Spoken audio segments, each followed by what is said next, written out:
नमस्कार। हाम्रो अब यहाँ पोडकास्टमा सबैलाई स्वागत छ। अनि पोडकास्टमा आज एकदमै राम्रो व्यक्ति खोजी खोजी मैले यहाँहरूमा उपस्थित गराएको छु। हामी केही वार्ताहरू केही कुराकानीहरू गर्न गइरहेका छौँ। अब भविष्यको बारेमा या त केही जीवनको बारेमा, सङ्घर्षको बारेमा, सपनाको बारेमा केही कुराकानी गर्न जाँदैछौँ। स्वागत छ तपाईँलाई पोडकास्टमा।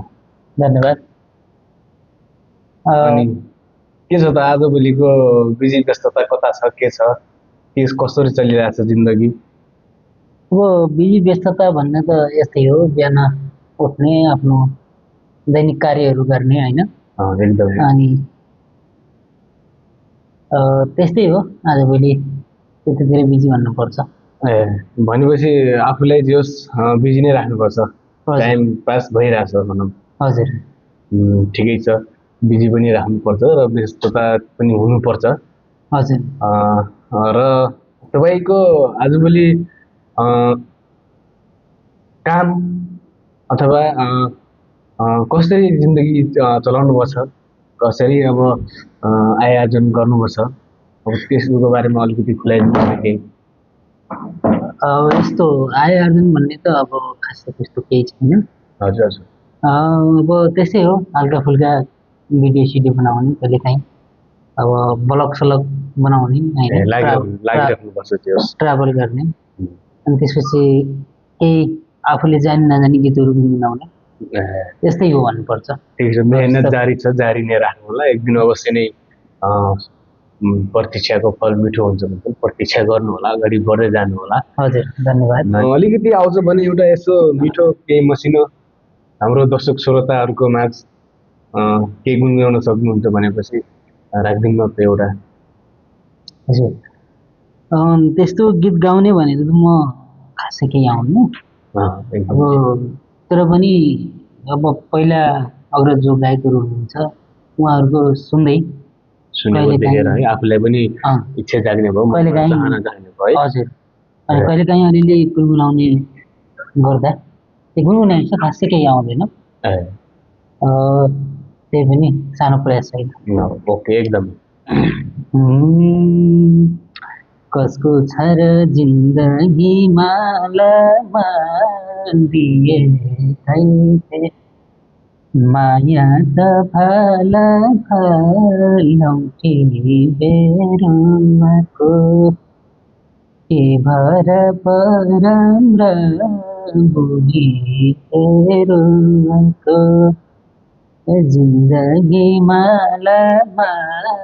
दिए थैथे माया त फल फल औठी बेरुवाको के भर परम र बोली बेरुवाको के भर परम र बोली बेरुवाको।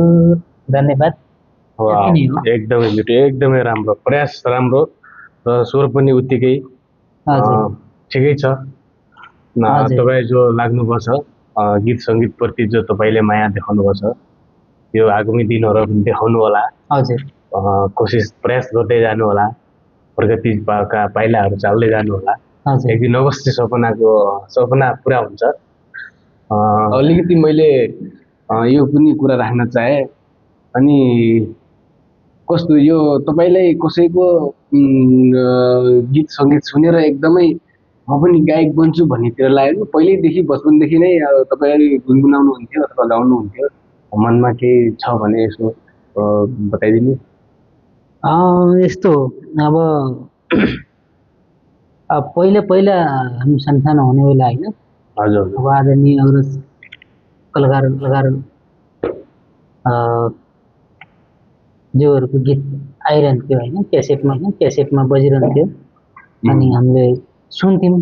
त्यो सुन्दै गर्दा अब कहिलेकाहीँ बाख्राकोट गएको बेला, गाईगोठलातिर गएको बेला त्यो गीत सुनेको आधारमा कहिलेकाहीँ अलिअलि गुनगुनाइने पनि गरिन्थ्यो। त्यही हो। कसो गीत सुन्नुहुन्थ्यो तपाईँ? मैले हाम्रो लोक स्वर सम्राट राजु परियारको गीत सुन्थे। उहाँ त एकदमै स्वरको धनी हजुर अनि होइन एकदमै पुरानो उहाँको- कलाकार, चर्चित कलाकार। उहाँको पुरानो गीत डाली पलायो, अनि त्यसपछि लगेर मिरमिरेको घाम, यिनी गीतहरू चाहिँ सुनिने अनि त्यसलाई गुनगुनाइने गरेको। भनेपछि तपाईँ लोकदोहोरीको फ्यान पनि र राजु परियारको पनि हजुर। एकदमै ठुलो फ्यान हजुर भन्ने कुरो बुझ्यो। हजुर अनि तपाईँले भनिहाल्नुभयो, तपाईँले अब राजु परियारको गीत पनि धेरै सुन्थे। राजु परियारको तपाईँ एकदमै फ्यान पनि हुनुहुँदो रहेछ। हजुर एकचोटि राजु परियारको गीत गाइदिनुहोस् न त फेरि। हजुर धेरै त मलाई आउँदैन है, एकदम थोरै गाउने कोसिस मात्र गर्छु। हस् हुन्छ।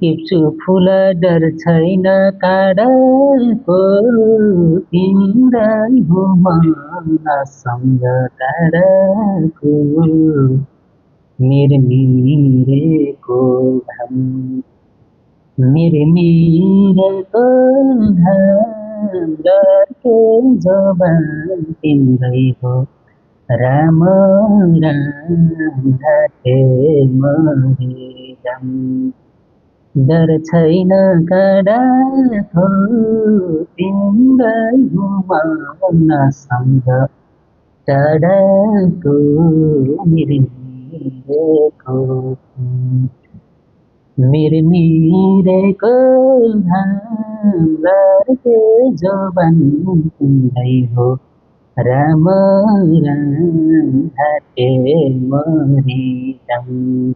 यति नै भन्नुपर्छ है। वाउ, एकदमै सुरिलो, एकदमै मसिनो स्वर राजु परियारको जस्तै त नभनौँ। उहाँको त त्यस्तो भन्नुहुन्न। धन्यवाद छ तपाईँलाई। धन्यवाद। अनि र अब हुन्छ आजलाई अब यति नै। अनि कुनै दिन फेरि अब गरौँला, भेटौँला, मिलाउँला। हुन्छ अवश्य। कार्यक्रमबाट छुट्यौँ। नमस्कार। हुन्छ, थ्याङ्क यू सर, नमस्कार।